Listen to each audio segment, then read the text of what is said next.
ओम शांति। साकार मुरली 18 फरवरी 2021। मीठे बच्चे, सुख देने वाले एक बाप को याद करो।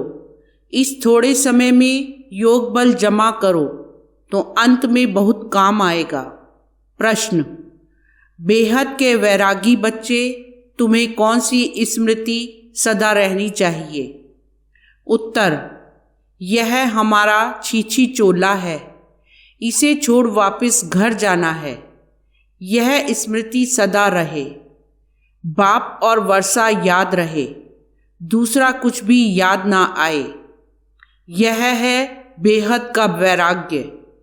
कर्म करते याद में रहने का ऐसा पुरुषार्थ करना है जो पापों का बोझा सिर से उतर जाए। आत्मा तमो प्रधान से सतो प्रधान बन जाए। ओम शांति। बाप बच्चों को रोज बहुत सहज बातें समझाते हैं। यह है ईश्वरीय पाठशाला। बरोबर गीता में भी कहते हैं, भगवानों वाच, भगवान बाप सबका एक है। सब भगवान नहीं हो सकते, हाँ सब बच्चे हो सकते हैं एक बाप के। यह जरूर बुद्धि में आना चाहिए कि बाप स्वर्ग नई दुनिया की स्थापना करने वाला है। उस बाप से हमको स्वर्ग का वर्षा जरूर मिला होगा। भारत में ही शिव जयंती गाई जाती है, परंतु शिव जयंती कैसे होती है यह तो बाप ही आकर समझाते हैं। बाप आते हैं कल्प के संगम युग पर, बच्चों को फिर से पतित से पावन बनाने अर्थात वर्षा देने। इस समय सबको रावण का श्राप है, इसलिए सब दुखी हैं। अभी कलयुगी पुरानी दुनिया है। यह हमेशा याद रखो कि हम ब्रह्मा मुख वंशावली ब्राह्मण हैं। जो भी अपने को ब्रह्मा कुमार कुमारी समझते हैं उनको जरूर यह समझना चाहिए कि कल्प कल्प डाढ़े से ब्रह्मा द्वारा वर्षा लेते हैं। इतने ढेर बच्चे और कोई को हो नहीं सकते। वह है सबका बाप। ब्रह्मा भी बच्चा है। सब बच्चों को वर्षा डाढ़े से मिलता है। उनका वर्षा है सतयुग की राजधानी। यह बेहद का बाप जब स्वर्ग का रचयिता है तो जरूर हमको स्वर्ग की राजाई होनी चाहिए, परंतु यह भूल गए हैं। हमको स्वर्ग की बादशाही थी, परंतु निराकार बाप कैसे देंगे? जरूर ब्रह्मा द्वारा देंगे। भारत में इनका राज्य था। अभी कल्प का संगम है। संगम पर ब्रह्मा है तब तो बीके कहलाते हैं। अंधश्रद्धा की कोई बात हो नहीं सकती। एडॉप्शन है। हम ब्रह्मा कुमार कुमारियां हैं। ब्रह्मा शिव बाबा का बच्चा है। हमको शिव बाबा से फिर से स्वर्ग की बादशाही मिल रही है। पहले भी मिली थी, जिसको 5000 वर्ष हुए। हम देवी देवता धर्म के थे। पिछाड़ी तक वृद्धि होती रहती है। जैसे क्राइस्ट आया, क्रिश्चियन धर्म अभी तक है, वृद्धि होती रहती है। वे जानते हैं कि क्राइस्ट द्वारा हम क्रिश्चियन बने। आज से 2000 वर्ष पहले क्राइस्ट आया था। अब वृद्धि हो रही है। पहले पहले सतो प्रधान, फिर रजो तमो में आना है। तुम सतयुग में सतो प्रधान थे, फिर रजो तमो में आए हो। तमो प्रधान सृष्टि से फिर सतो प्रधान जरूर होती है। नई दुनिया में आदि सनातन देवी देवता धर्म था। मुख्य धर्म है 4। तुम्हारा धर्म आधा कल्प चलता है। यहाँ भी तुम उस धर्म के हो, लेकिन विकारी होने के कारण तुम अपने को देवी देवता नहीं कहलाते हो। तुम थे आदि सनातन देवी देवता धर्म के, परंतु वाम मार्ग में जाने के कारण तुम पतित बने हो, इसलिए अपने को हिंदू कह देते हैं। अब तुम ब्राह्मण बने हो। ऊंचे ते ऊंचा है शिव बाबा, फिर हो तुम ब्राह्मण। तुम ब्राह्मणों का ऊंचे ते ऊंचा वर्ण है। ब्रह्मा के बच्चे बने हो, परंतु वर्षा ब्रह्मा से नहीं मिलता है। शिव बाबा ब्रह्मा द्वारा स्वर्ग की स्थापना कर रहे हैं। तुम्हारी आत्मा अब बाप को जान गई है। बाप कहते हैं कि मेरे द्वारा मेरे को जानने से सारी सृष्टि चक्र के आदि मध्य अंत की नॉलेज समझ लेंगे। वह ज्ञान मेरे को ही है। मैं ज्ञान का सागर, आनंद का सागर, पवित्रता का सागर हूँ। 21 जन्म तुम पवित्र बनते हो, फिर विषय सागर में पड़ जाते हो। अभी ज्ञान का सागर बाप तुमको पतित से पावन बनाते हैं। कोई गंगा का पानी पावन नहीं बना सकता। स्नान करने जाते हैं, परंतु वह पानी कोई पतित पावन नहीं है। यह नदियां तो सतयुग में भी हैं, तो कलयुग में भी हैं। पानी का फर्क नहीं रहता। कहते भी हैं सर्व का सद्गति दाता एक राम, वही ज्ञान का सागर पतित पावन है। बाबा आकर ज्ञान समझाते हैं, जिससे तुम स्वर्ग के मालिक बनते हो। सतयुग त्रेता में भक्ति शास्त्र आदि कुछ होते नहीं हैं। तुम बाप से वर्षा लेते हो सदा सुख का। ऐसे नहीं वहाँ तुमको गंगा स्नान करना है व कोई यात्रा करनी है। तुम्हारी यह है रूहानी यात्रा, जो कोई मनुष्य सिखला नहीं सकते। बाप है सब आत्माओं का बाप। जिस्मानी बाप तो अनेक हैं, रूहानी बाप एक है। यह पक्का पक्का याद कर लो। बाबा भी पूछते हैं तुमको कितने बाप हैं, तो मूंझ जाते हैं कि यह क्या पूछते हैं। बाप तो सबका एक होता है, 2-3 बाप कैसे होंगे। बाप समझाते हैं उस परमात्मा बाप को याद करते हो दुख में हमेशा कहते हो हे परम पिता परमात्मा हमको दुख से छुड़ाओ। तो 2 बाप हुए ना, एक जिस्मानी बाप, दूसरा रूहानी बाप, जिसकी महिमा गाते हैं। तुम मात पिता हम बालक तेरे, तुम्हारी कृपा से सुख घनेरे। लौकिक माँ बाप से सुख घनेरे नहीं मिलते हैं। जब दुख होता है तो उस बाप का सिमरन करते हैं। यह बाप ही ऐसा प्रश्न पूछते हैं, दूसरा तो कोई पूछ ना सके। भक्ति मार्ग में तुम गाते हो बाबा आप आएंगे तो हम आपके सिवाय और कोई की नहीं सुनेंगे। और तो सब दुख देते हैं, आप ही सुख देने वाले हो। तो बाप आकर याद दिलाते हैं कि तुम क्या कहते थे। तुम जानते हो तुम ही ब्रह्मा कुमार कुमारी कहलाते हो। मनुष्य की ऐसी पत्थर बुद्धि है जो यह भी नहीं समझते कि बीके क्या हैं, मम्मा बाबा कौन है। यह कोई साधु संत नहीं है। साधु सन्यासी को गुरु कहेंगे, मात पिता नहीं कहेंगे। यह बाप तो आकर दैवी धर्म का राज्य स्थापन करते हैं, जहाँ यह लक्ष्मी नारायण राजा रानी राज्य करते थे। पहले पवित्र थे, फिर अपवित्र बनते हैं। जो पूज्य थे वे फिर 84 जन्म लेते हैं। पहले बेहद के बाप का 21 जन्म सुख का वर्षा मिलता है। कुमारी वह जो 21 कुल का उद्धार करे। यह तुम्हारा गायन है। तुम कुमारियां हो, गृहस्थी नहीं हो। भल बड़े हैं लेकिन मरजीवा बन। सब बाप के बच्चे बच्चियां बने हो। प्रजापिता ब्रह्मा के ढेर बच्चे हैं और वृद्धि को पाते रहेंगे। फिर यह सब देवता बनेंगे। यह शिव बाबा का यज्ञ है। इसको कहा जाता है राजस्व यज्ञ, स्वराज्य पाने का यज्ञ। आत्माओं को बाप से स्वर्ग के राज का वर्षा मिलता है। इस राजस्व अश्वमेध ज्ञान यज्ञ में क्या करना है? शरीर सहित जो कुछ है वह बलिहार करना है अथवा स्वाहा करना है। इस यज्ञ से तो तुम फिर राज्य पाएंगे। बाप याद दिलाते हैं कि भक्ति मार्ग में तुम गाते थे कि हे बाबा, आप जब आएंगे तो हम बलिहार जाएंगे, वारी जाएंगे। अब तुम अपने को सब ब्रह्मा कुमार कुमारियां तो समझते हो। भल रहो अपने गृहस्थ व्यवहार में, परंतु पावन रहना होगा।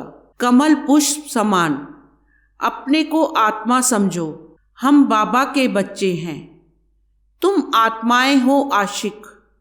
बाप कहते हैं मैं हूं एक माशूक। तुम मुझ माशूक को पुकारते रहते हो। तुम आधा कल्प के आशिक हो, जिसको परमपिता परमात्मा कहा जाता है। वह निराकार है, आत्मा भी निराकार है, जो इस शरीर द्वारा पाठ बजाती है। भक्ति मार्ग में भी तुमको पाठ बजाना है। भक्ति है ही रात, अंधियारे में मनुष्य ठोकरें खाते हैं। द्वापर से लेकर तुमने ठोकरें खाई हैं। इस समय महा दुखी हो गए हो। अब पुरानी दुनिया का अंत है। यह पैसा आदि सब मिट्टी में मिल जाना है। भल कोई करोड़पति है, राजा है, बच्चे पैदा होंगे तो समझेगा यह धन हमारे बच्चों के लिए है, हमारे पुत्र पौत्रे खाएंगे। बाप कहते हैं कुछ भी खाएंगे नहीं। यह दुनिया ही खत्म होने वाली है, बाकी थोड़ा समय है। विघ्न बहुत पड़ेंगे, आपस में लड़ेंगे। पिछाड़ी में ऐसे लड़ेंगे जो खून की नदियां बहेंगी। तुम्हारी तो कोई से लड़ाई नहीं है। तुम योग बल में रहते हो। तुम याद में रहेंगे तो कोई भी तुम्हारे सामने बुरे विचार से आएंगे तो उनको भयंकर साक्षात्कार हो जाएगा और झट भाग जाएंगे। तुम शिव बाबा को याद करेंगे और वे भाग जाएंगे। जो पक्के बच्चे हैं पुरुषार्थ में रहते हैं कि मेरा तो एक शिव बाबा, दूसरा ना कोई। बाप समझाते हैं कि हद काट दे, बच्चों को घर को भी संभालना है। परंतु तुम आत्माएं बाप को याद करो तो पापों का बोझा भी उतर जाएगा। सिर्फ मुझे याद करो तो तुम तमो प्रधान से सतो प्रधान बन जाएंगे, परंतु नंबरवार पुरुषार्थ अनुसार। फिर तुम सब यह शरीर छोड़ेंगे। बाबा सभी आत्माओं को मच्छरों सदृश ले जाएंगे। बाकी सारी दुनिया को सजाएं खानी है। भारत में बाकी थोड़े जाकर रहेंगे। उसके लिए यह महाभारत लड़ाई है। यहाँ तो बहुत वृद्धि होगी। प्रदर्शनी, प्रोजेक्टर आदि द्वारा कितने सुनते हैं। वह प्रजा बनती जाती है। राजा तो एक होता है, बाकी होती है प्रजा। वजीर भी प्रजा की लाइन में आ जाता है। ढेर प्रजा होती है। एक राजा की लाखों के अंदाज में प्रजा होती है, तो राजा रानी को मेहनत करनी पड़े ना। बाप कहते हैं सब कुछ करते निरंतर मुझे याद करो। जैसे आशिक माशूक होते हैं, उन्हों का जिस्मानी लव रहता है। तुम बच्चे इस समय आशिक हो। तुम्हारा माशूक आया हुआ है, तुमको पढ़ा रहा है। पढ़ते पढ़ते तुम देवता बन जाएंगे। याद से विकर्म विनाश होंगे और तुम सदैव निरोगी भी बनेंगे। फिर 84 के चक्र को भी याद रखना है। सतयुग में इतने जन, त्रेता में इतने जन। हम देवी देवता धर्म वालों ने पूरे 84 का चक्र लगाया है। आगे चलकर तुम बहुत वृद्धि को पाएंगे। तुम्हारे सेंटर्स हजारों की अंदाज में हो जाएंगे। गली गली में समझाते रहेंगे कि सिर्फ बाप को और वर्षे को याद करो। अब चलो घर वापस। यह तो छींची चोला है। यह है बेहद का वैराग्य। सन्यासी तो सिर्फ हद का घर बार छोड़ देते हैं। वह है हठ योगी। वह राजयोग सिखला नहीं सकते। कहते हैं यह भक्ति भी अनादि है। बाप कहते हैं यह भक्ति तो द्वापर से शुरू होती है। 84 पौड़ियां उतरी, अब तुम तमो प्रधान बने हो। तुम सो देवी देवता थे। क्रिश्चियन कहेंगे हम सो क्रिश्चियन थे। तुम जानते हो हम सतयुग में थे। बाप ने देवी देवता धर्म स्थापन किया। यह जो लक्ष्मी नारायण थे वह अब ब्राह्मण बने हैं। सतयुग में एक राजा रानी थे, एक भाषा थी। यह भी बच्चों ने साक्षात्कार किया है। तुम हो सब आदि सनातन धर्म के। तुम ही 84 जन्म लेते हो। वह जो कहते आत्मा निर्लेप है व ईश्वर सर्वव्यापी है, यह रॉन्ग है। सब में आत्मा है, फिर कैसे कहते हो हमारे में परमात्मा है? फिर तो सब फादर्स हो गए, कितने तमो प्रधान बन गए हैं। आगे जो सुनते थे वह मान लेते थे। अब बाप आकर सत्य सुनाते हैं, तुमको ज्ञान का तीसरा नेत्र देते हैं, जिससे तुम सृष्टि के आदि मध्य अंत को जानते हो। अमर कथा भी यह है, बाकी सूक्ष्म वतन में कथा आदि है नहीं। यह सब भक्ति मार्ग का सैपलिंग है। तुम अमर कथा सुन रहे हो अमर बनने के लिए। वहां तुम खुशी से एक शरीर छोड़ दूसरा जाकर लेंगे।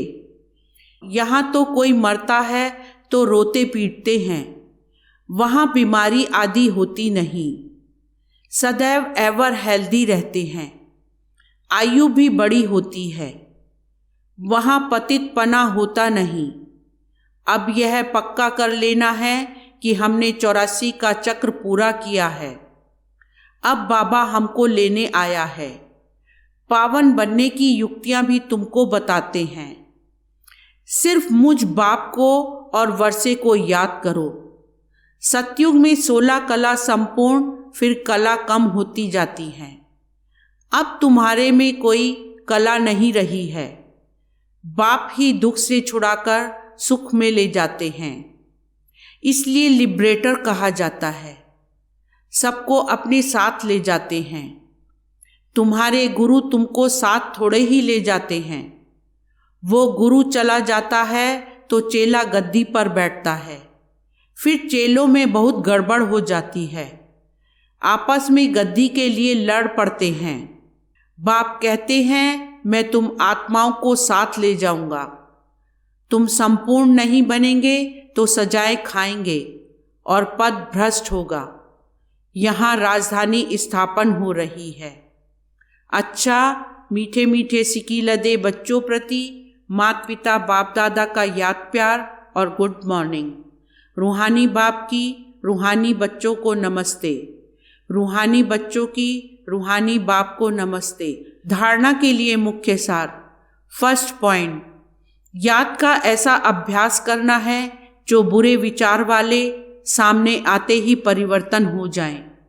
मेरा तो एक शिव बाबा, दूसरा ना कोई। इस पुरुषार्थ में रहना है।